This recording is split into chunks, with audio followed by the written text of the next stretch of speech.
Hi, I'm Shaun Gough. I'm the Sheriff of County, Idaho. Have been for 26 years. Had no idea growing up that law enforcement would be even part of my future. Growing up, I lived 10 miles from town, a small town called Tuttle, and we farmed about 5,000 acres. And the sheriff at the time was actually a neighbor. So I got to know him quite well. Fantastic gentleman, great guy. His name was Robert Aha, and we became pretty good friends. Well, back in the late 80s, farming kind of went downhill, and we had to move from the farm, and my mother actually went to work for the sheriff's office as the civil secretary there in Gooding. And I was still working on, went to work for a different ranch and farm and cattle and sheep and farming and stuff, and that's what I did. Went to college for a couple of years up here at Boise State. Didn't graduate because money got tight, and so I went home and went back to work. Did some cattle ranching down in Nevada and came back to Gooding, and the sheriff called me up and he said, "Hey, I want you to come to work for me." And I said, "There's no way. There's no way I'm going to come to work for you. Not because I don't like you." I said, "It's because I live here. I know everybody." He says, "That's why I want you to come to work for me." I said, "It's not going to work because I got too many friends, and I can't, I couldn't arrest one of my friends, and, all those things." And he said, no, you'll be fine. He said, "I've had to arrest my own family." He said, "It all works out." I said, "Well, no." The answer's no. He said, "Well, okay." He said, "But I'm gonna start a river program because the Snake River borders the whole south and west end of our county, and there's lots of rapids, lots of whitewater stuff. And so I'm gonna buy a jet boat." And he said, "I want you to run that jet boat." I said, "That I can do. That I'll do." Well, just patrolling and getting rafts and stuff, and just helping people. I said, I can do that. I don't have to carry a gun. Don't have to be mean to anybody. Yeah, I'm in. So he sends me to a 1 week long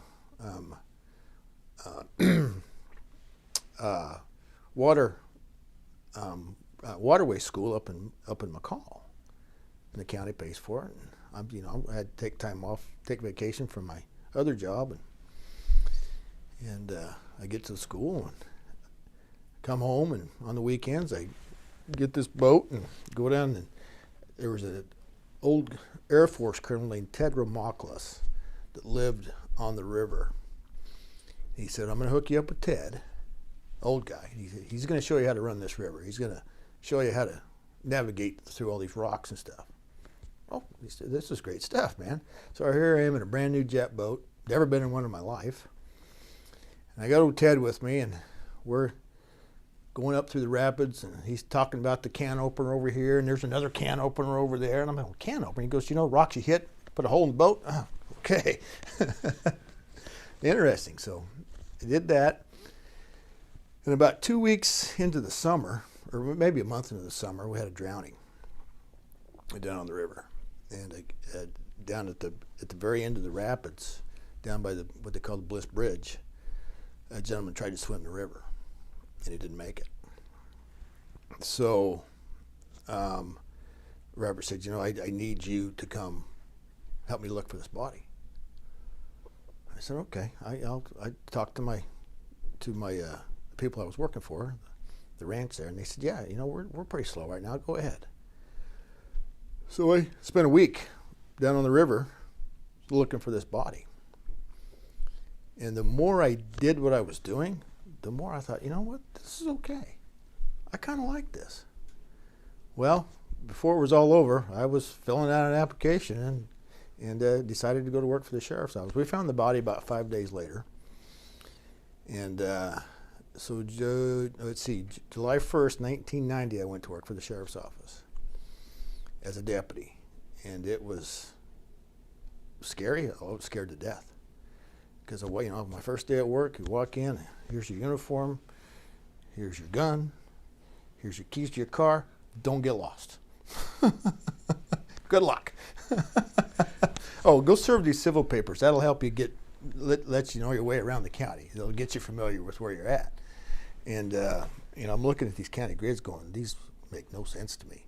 I have no idea where any of these roads are at, because back in those days, you knew where everybody lived. It's over by the Rock House, over, 3 miles south of Wendell. And that's how you got places. Now I have these county grids that I have to learn. And he puts you in a car and says, don't get in trouble. Okay. And so that was on a Monday. On Tuesday, we had a attempted suicide of somebody that I knew very well. He'd had some alcohol problems. And I was in the office, and the sheriff said, well, we've got to go. I mean, it was just the sheriff and 3 other guys at the time, and the jail staff. So, I mean, we went to everything. And we responded out to the suicide, and the gentleman had shot himself with a .30-06, and he flinched. And all it did was blow half his face off, and he was still alive. He lived another 30 years. He just died here recently. And so we get in the ambulance with the ambulance crew because he's fighting and he's struggling, and we're holding him down in the ambulance. And we get to the ER room, and I've worked cattle my whole life, dehorning and all that stuff, and there was blood and smell, and I thought, I got this. No, I didn't have it. We were in there probably 20 minutes, and I looked at the sheriff, and I said, man, unless you want to be working on me, I got to get out of here. He grabbed the other leg, and he said, get out. And that's how my career started. And it went uphill from there. I really learned to love the job. I learned to really work with people. And the sheriff at the time taught me a lot about people. He was just a very passionate man and a very, very hard worker. He was Basque. He had come up here out of Arizona, and he just had a good philosophy on life. And I really took that to heart, and he taught me a lot. And then, I was a deputy for a couple of years, and immediately within 2 years I was a chief deputy. He just liked me and he trusted me that much. And then he politics, and he got unelected, and we got a new sheriff, and I worked for him for 4 years. It was a real struggle because he didn't really care for the job. He just wanted the title and to get the retirement, because he retired school teacher. He was a very nice man, but just his heart wasn't in the job. And he made the decision he wasn't going to run again. So all these people started coming out. We had a guy from California that showed up, and some other people that showed up that went to work for him that weren't from the community, and they're going to run for sheriff. I said, well, so am I, because this is not what this county needs. It's not what we want. You guys' philosophy is way different than what we're used to. So I ran for the sheriff at the age of 28, and the guy running against me turned out to be a local guy. He was a nice man, but he was an ex-Idaho State police trooper, and that he never got rid of that title. And a nice man, but I did end up eventually beating him in the primary election, and that was in 1996. So I've been the sheriff now for 7 terms, and a lot of stuff in between has happened. It's been a very rewarding career. I remember, one day sitting we're at the restaurant eating lunch, and we have a sheep farmer just south of town. They run like 10,000 head of sheep. It was a December day, and I used to work for him. I drove truck for him, hauled sheep to California for him. That was just, where I worked, and his name was John. John calls me on the phone, and he said, I've had some sheep hit out here on the highway. I said, where you at, John? He said, I'm over on the other side of Airport Hill, which is about 3 miles from west of town. I said, okay. I was having lunch, and I said, we got to go.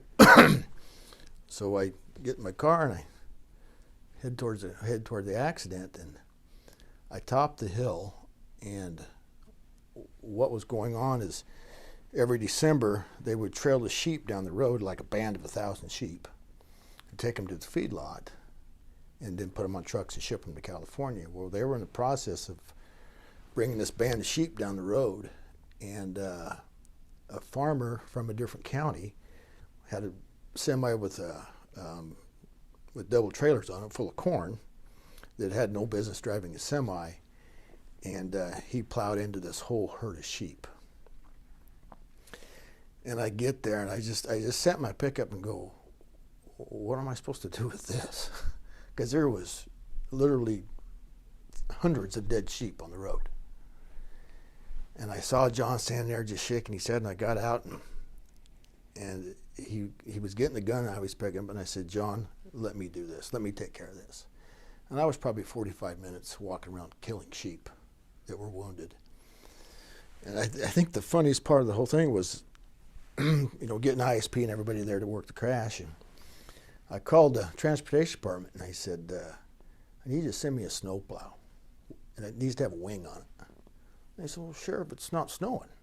I said, no, just send me a snowplow and make sure it has some sand in it too, because this was a mess. And they said, what happened? I said, well, I had a whole bunch of sheep hit, and the snowplow driver got there, and he couldn't believe what he was seeing. But they took care of it. We went on about our business.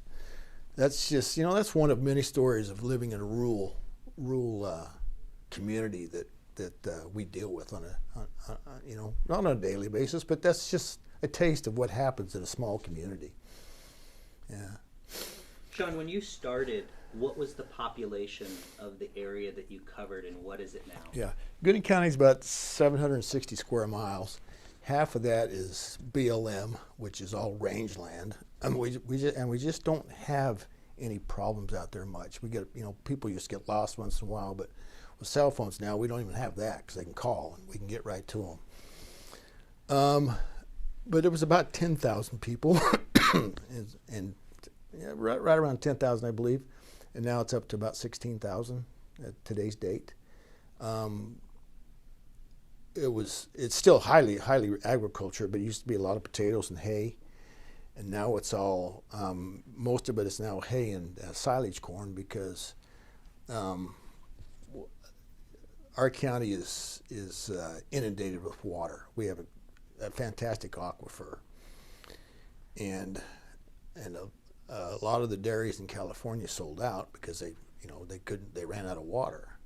Well, they sold their property in California by the square foot and moved to Idaho and bought it by the acre and built these huge dairies. And that is our income right now, is dairies. And some people are happy and some people aren't very happy about it, but without the dairies, we wouldn't have a county. We have dairies that milk 700 cows an hour, 24 hours a day. So it's big business. And with that business comes, its problems. Can you elaborate on that? Well, they bring in the migrant workers, which they have to have, because the white people aren't going to do these jobs. They're good paying jobs, but they won't do them. They want the welfare instead. So you get the migrant workers, which aren't a huge problem. The ones that come here to go to work, they're fine, but it's the raft that comes with them that thinks that they can make their money selling drugs and doing things like that has come into the county. What year did you start with law enforcement? 1990. And can you tell me the difference, like when you started and when you've been sheriff up until now? What's the difference in training that a deputy that you hire may have received in the beginning and possibly may get now? When I started, I went to post. Everybody's required to go to post to be in Idaho law enforcement. And at that time, it was 5 weeks. You were 5 weeks away from home, and that was forever. I mean, that 5 weeks was the longest 5 weeks ever. But being from a rural agency, the post was Monday through Friday. Well, I'd come home on Friday, work Saturday and Sunday, then go back to post Sunday night to be there Monday morning. So there was no time off. And we were a small agency, so there was no overtime. But I didn't care. I liked this job so much. I'm thinking, man, I'm getting paid to do this. This is really cool. I mean, that's how much I enjoyed this career. I can't believe they're actually paying me to do this. And but now, you know, today's time, post is 16 weeks because of everything that's happened in the last 30 years. And I made the comment the other day to one of my deputies that when we went to work, we had our uniform, maybe had a vest if the county could afford to buy one. And I think I had to end up, I think I purchased my first bulletproof vest out of my own money. And you had your vest on, you had a gun belt, and it had a gun, you had a pouch for your radio, and you had a handcuff case. That's what you went to work with. And you know, a deputy walked in the patrol room the other day, and now they've got, you know, we've got those vests, you know, that they have all the carriers on them. They got more stuff in that vest than you can shake a stick at. I think, man, how things have changed. You know, body cameras and tasers, and it's all for the good. But it's just the progression that I've seen over the last 30 years of what this job now takes because of the change in our society. So you said you started with 5 weeks, and you've now progressed to 16 weeks. What type of is there any like ongoing continual training or specialized training that deputies may get during their career in addition to post? That's up to them. You know, we have, you know, when I started, there was no such thing as a firearms instructor in your agency. What the hell's a fire? We all know how to shoot. Now we have firearms instructors. We have Archon, which is self-defense instructors. So we have every instructor there is because of all the changes that have gone through and all the new laws and all the new ways of doing business. It's really changed a lot. It's almost not as fun anymore. It's almost become a job. It's something that you have to, you know, every 40 years or every 2 years we're required to have 40 hours of training. And up until this year, it was really meaningless training. It just had to be something. But now it's come around that okay, you're going to have at least 8 hours of firearms training. You're going to have at least 8 hours of EVOC, which is emergency vehicle operation training. You're going to have at least 4 hours of legal training and at least 4 hours of Archon, which is self-defense. Those are required now, which I think is a good thing because the other training, it was pointless. It was just, okay, I got to get 40 hours. I'm going to go learn how to do a jail check.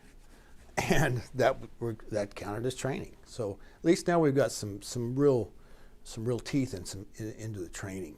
And I am the chairman of the Post Council. And we're getting a little heat over that because some of them old sheriffs don't want to have to go roll around on a mat. And I'm with them. I don't want to either.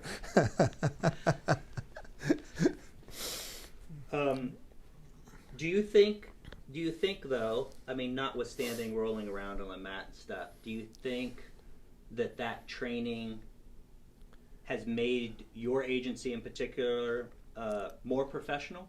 Oh, absolutely. You know, I brought in the first canine units into Gooding County. Had the first, I think I had one of the very first car cameras in the state.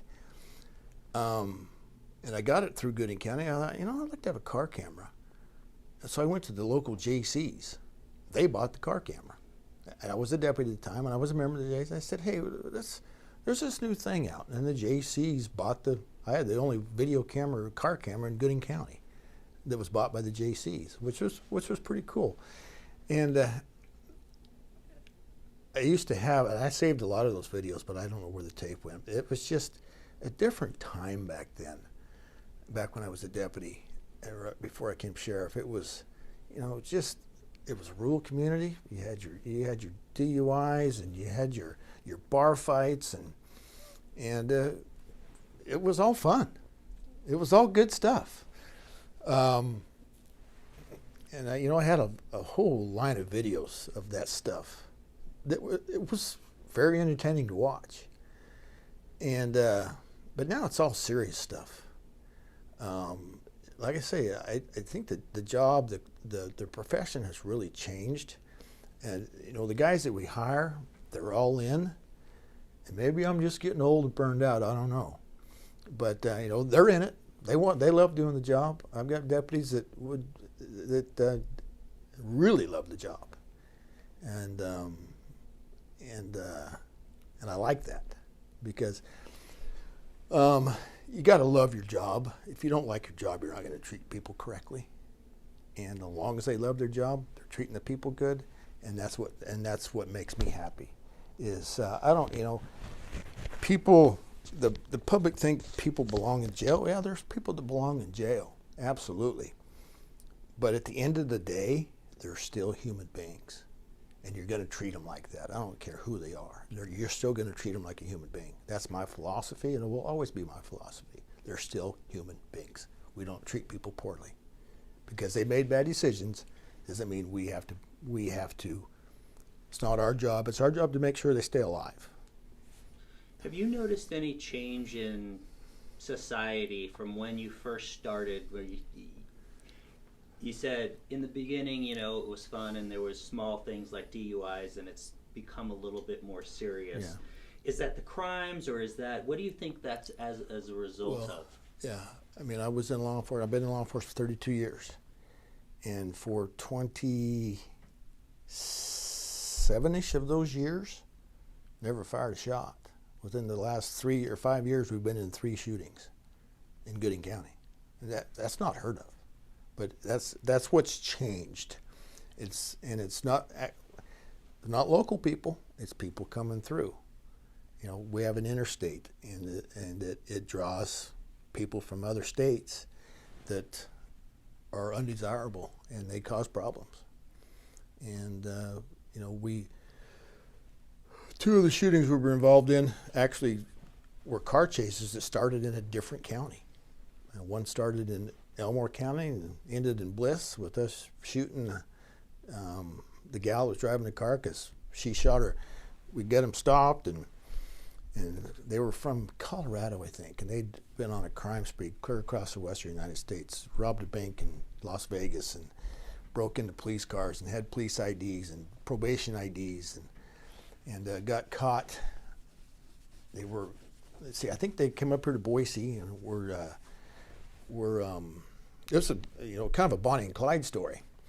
They were really raising hell up here in Boise, and then Mountain Home got onto them, which is a county, Elmore County, just a county west of us, and chased them into our county, into a small town of Bliss, and they made a wrong turn and kind of boxed themselves in. And when they knew the gig was up, the female was driving. She said, well, I mean, she looked at her boyfriend that was sitting in the passenger. She said, well, this is it. So I guess we're going out together. So she shoots him and we shoot her. Neither one of them died. But that was our first one. And then, you know, we had one later that was a gal, a local gal, that had some mental issues that nobody would help her. We tried. We'd been there 3 or 4 nights that week, and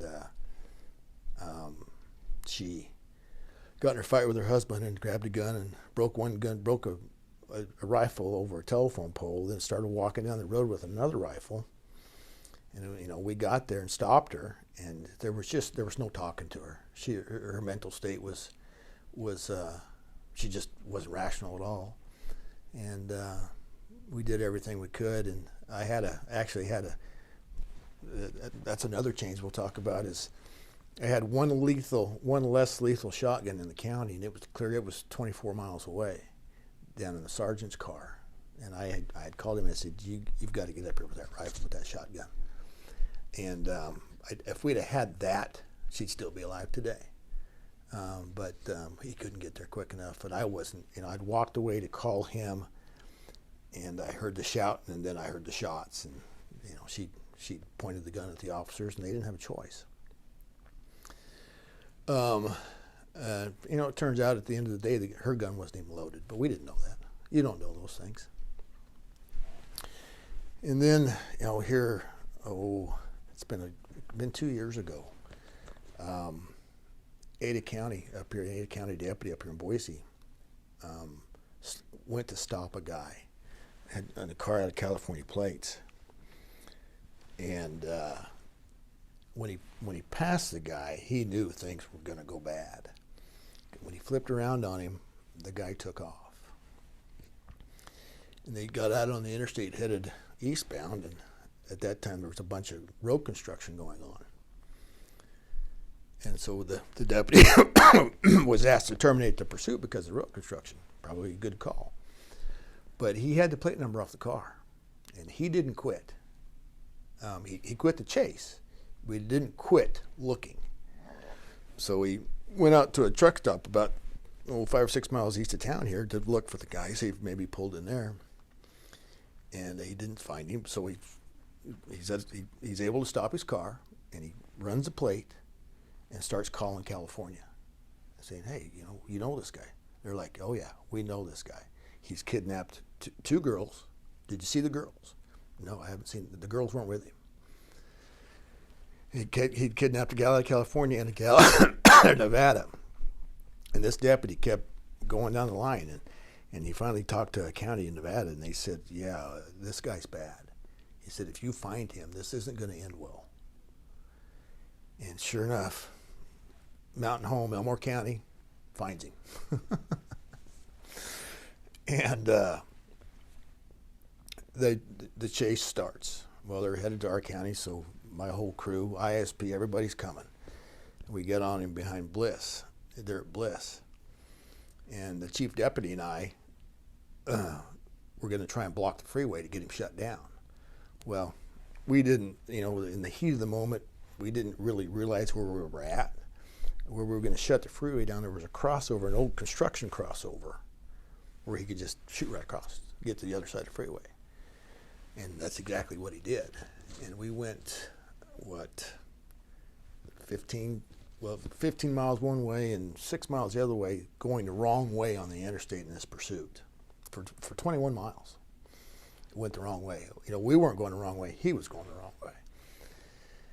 And he gets back, coming back towards Bliss. He jumps off an exit there in Tuttle and goes out in the county, and we kind of lose him. And so we start locking down schools and stuff, because we don't know where he's at. And I'm going through Hagerman and going really fast, trying to find this guy. And ISP, the state police, finally get behind him again because he's lost. But they get behind him because he doesn't know where he's at. I mean, he was on the road back to the freeway, but he didn't know that. And the ISP gets back behind him. And so everybody gets caught up, and he goes off on another county road and then goes off-road out in the desert. Well, ISP's driving cars. We're all driving pickups, so they're done. We're in. And he does this big circle out in this desert. And we know where he's at, but we don't know where he's going. But it turns out he just made a big circle and came back but to this farmhouse where he went in, and he wrecked his car. And he actually got out of his car and was going to engage us until we got out with our AR-15s. And he said, well, that's not going to be a very good fight. He was smart enough to figure that out. And he takes off running.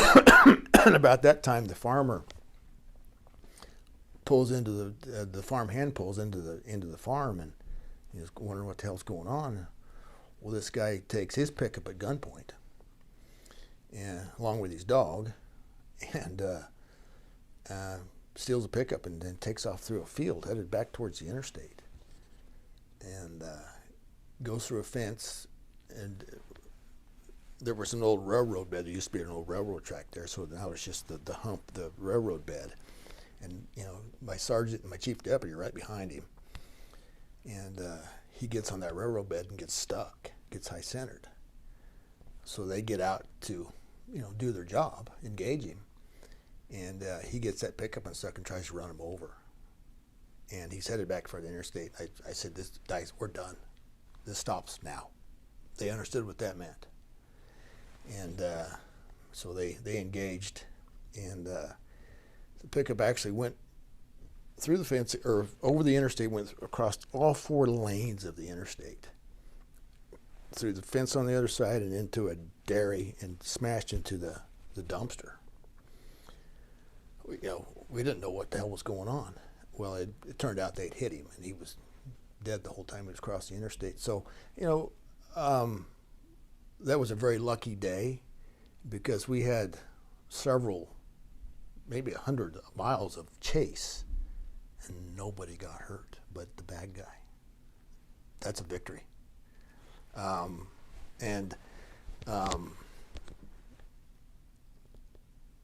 never happened 20 years ago.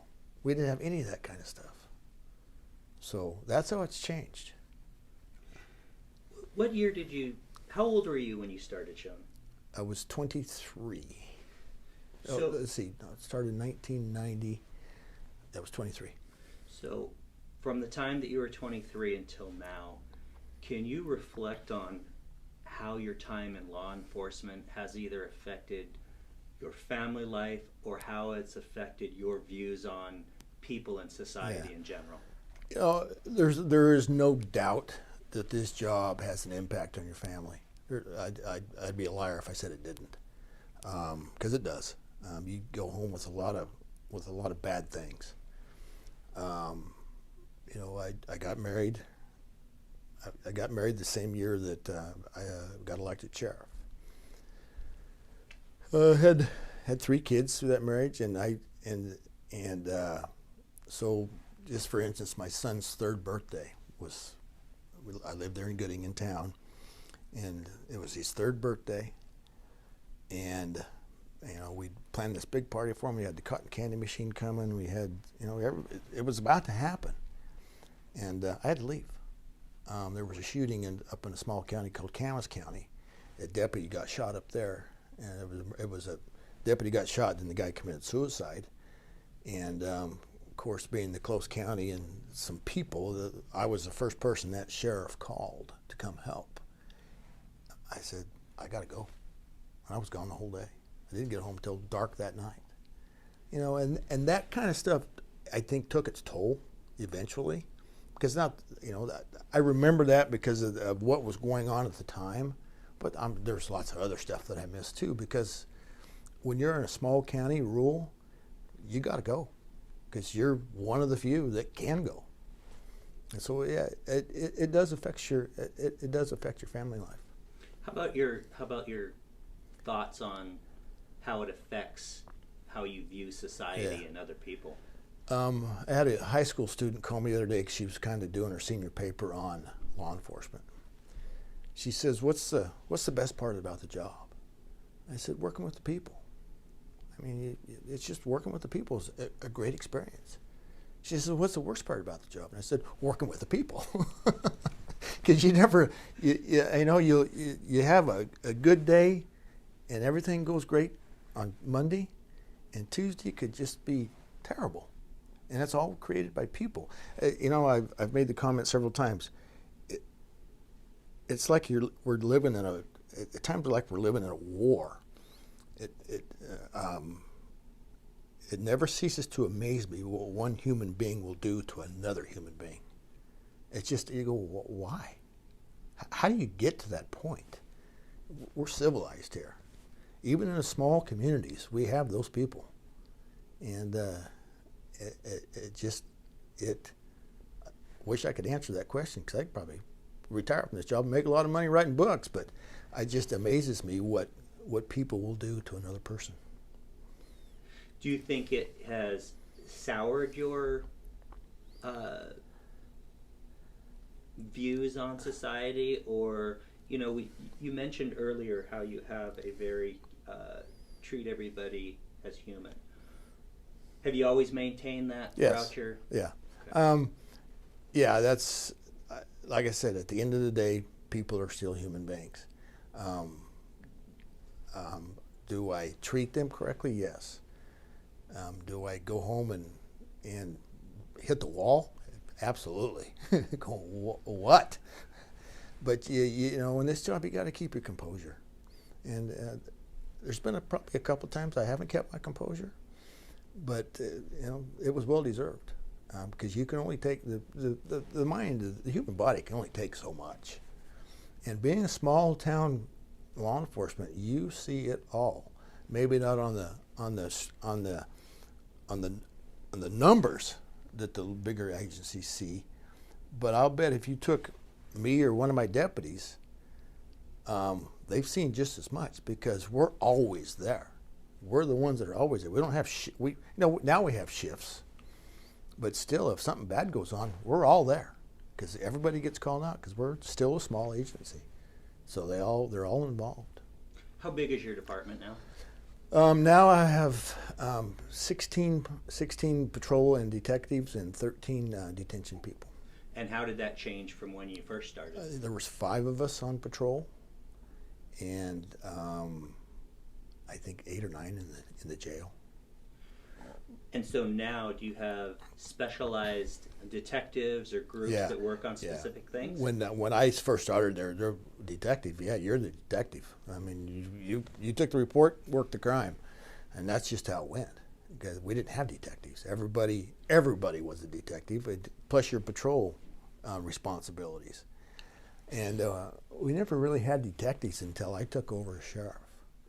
And you have to have those specialized people in order to in order to get your crime solved, because not everybody has time to doing everything. Back then we did. Today we don't. Can you give me an idea of what kind of specialties some of your people have? I have sex crime detectives. I have narcotics, and then you have the detective that catches all the others. The stalking cases and the domestic violence cases and the serious ones. Narcotics has been a good one for us, especially when we got involved with you. I guess that's okay to say. We used to work for the DEA. Man, we did a lot of good work. That was fun work, and with a lot of federal help, but it was still fun. And we got a lot done. Yeah. Are there any crimes that your department has to farm out, like, say, for example, homicides? Do you guys handle homicides? Is there anything that you need special people brought in for? No, we can pretty much handle we can pretty much handle everything. About the only thing we bring in outside help would be the state lab to pull fingerprints and do that specialty stuff that they do, so that they can gather the evidence and they can take it back to their lab and they know what they're doing. They know what they're looking for. That would be the only time we would call in special people. Okay. Is there anything else you think would be important for people to know about law enforcement these days? If you watch the media these days, it's putting a very poor light on law enforcement. Don't listen to them. This is a great job, and maybe it's a better job in a rural place because you don't have all the stuff. But if you go to work, if you want this job as a profession and you're serious about it, at the end it will be rewarding. If you have to do it right. Don't let the pressures get to you, because it is very rewarding. I've had a lot of fun in this job. I've met a lot of fascinating people. It brings. I was still a deputy at the time. Can we go back to the stories? And anyway, I was in Bliss, and there was a small hotel there in Bliss, and I run a plate on this car, and the car come back stolen. And so I knock on the room, and the guy's really drunk, and he opens the door, and I said, "You driving that car?" And he said, "Yeah." I said, "Well, you're under arrest." And his name was, and I cuff him up, and I was the chief deputy at the time, actually, out on patrol. Cuff him up, take him to jail. We get him in the jail, and he didn't tell us his name was, because he told his name was Pistol Pete. And get him into the jail, and the next day when he sobers up, this guy comes to life. He is the real thing, but we don't know who he is. So I would get him out. I mean, this guy was making nooses. This guy was making shanks. I mean, this guy was the real deal. He'd been in prison somewhere before. And so somehow I got out of him that he had just gotten out of jail up in Blaine County. So I found out where he worked. I said, "Where'd you used to work?" He said, "Oh, at this ranch in Wyoming." Well, I did a little research and I found this ranch in Wyoming that he used to work at, and I called him on the phone. I said, did you have a guy you used to work for named Pistol Pete? Yeah. I said, "Do you have his real name by chance?" "Yeah, Marcus." I said, "Do you have a date of birth on him?" "Oh yeah." And so the guy at the ranch gave me all this information. So I take the information, I give it to our dispatcher, and I said, "Run this guy." Well, it took 30 minutes for the machine to shut off printing. This guy had been in prison several times, killed a couple people, and but he was interesting. He was a training tool. He was a real training tool for our jail because we'd never had anybody like that in there before. He went to prison, and I don't know where he's at to this day, but I'd like to talk to him. I'd like to talk to him. And there was another time that when I was a deputy, there was two of us on, a good friend of mine I went to high school with. He eventually retired up here at Boise PD. He was driving through a small town there in a county called Wendell, and they had a Maverick station, and it was about 2 o'clock in the morning. It was February, and it was cold. It was really cold. And he calls me and he says, "Hey, this guy just flagged me over here at the Maverick, and he's got this girl in his car that's all covered in blood, young girl." Well, I said, "Okay, I'll be there in a minute." So we get to talking to this girl, and this farmer picked her up walking down the road. She was walking into town off the freeway. And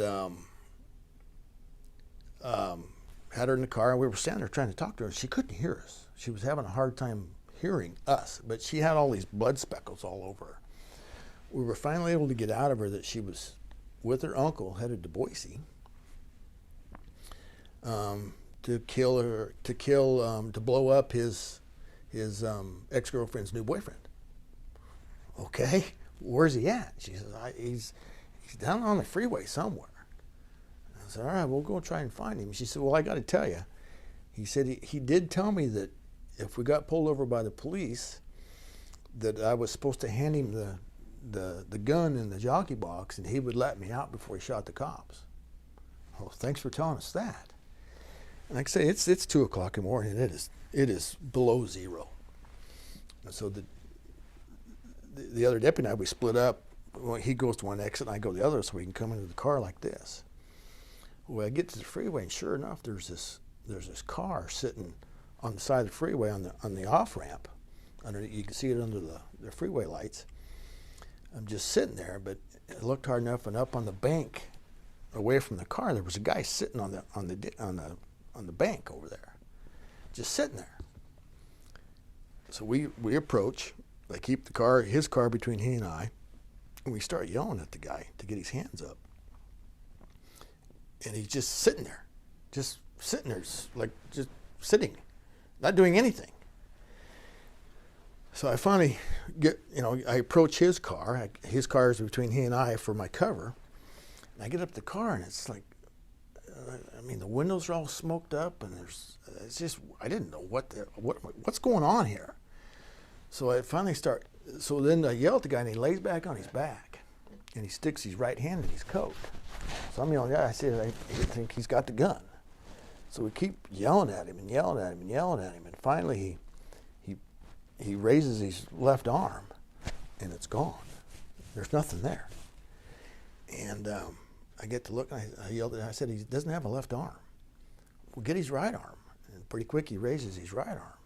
So, and he sits up. Well, we can see, we got both his hands, so we approach him. And when I got closer, I can see that his left leg is gone also. I go, "What in the hell is going on here?" Well, You know, it's about that time, everybody's heard what's going on, and the ISP's coming, and everybody's showing up, and we're up there, and I put a cuff on his right hand, and what am I going to hook it to his belt, or what's going on? I remember we had a woman ISP trooper at the time, and she comes running up. She goes, "You got his hands?" I said, "Yeah, I got his right one right here." And she says, "Well, where's the left one?" I said, "I think it's back in the car. I don't know where it's at." and she jumps back and goes, "Oh my God!" And it turns out he was going down the freeway late at night, throwing out dynamite, lighting sticks of dynamite, and throwing them out the window. Well, he'd lit one and went to throw it out, and he hit the window, come back in, and he picked it up, got it about right here, and it went off. So that's why he couldn't hear us. That's why she couldn't hear us. And I called the sheriff at the time, Robert, and I said, "This is what we got going on." He goes, "Put him in an ambulance, send him to Boise." It's a good idea. No charges? He said, "No charges." And it was later that summer, down in the river, we have it's called Niagara Springs Park. And it's a popular spot in the summertime for people to go and have picnics and drink beer and all this stuff. And I was on patrol, and I drive through the park, and this yellow Blazer catches my attention. Why? I don't know. So I run the plate on this Blazer, and it comes back to this guy. I said, "No way." It comes back. His name was I'll just say Mr. McCabe. And I said, "No way." And I look out across the park, and sure enough, there's this guy, which it turns out he's actually a bad guy. He's in prison today because he's that bad of a guy. And I look out across the park, and I see this guy that's that's down in the river. There's lots of mosquitoes, and there's this guy, and I can see half an arm trying to swat mosquitoes away. That's him, because I look, and he's got a prosthetic on his leg. I got to go talk to him. And so I get in my car and I walk over there, and I'm by myself in uniform, and he sees me coming at him, and he's giving me the eyeball. And I just keep walking, and he keeps watching me, and I said, "Are you Melvin?" He said, "Yeah." I said, "I was there that night." You know what he said? He says, "Hey man, thanks for saving my life." And that's where the conversation, I said, "Good luck to you, Melvin," and I walked off. Wow. Yeah. Well, Sheriff, I appreciate you chatting with me. Sure. And, thank you very much. Been a pleasure. Thank you.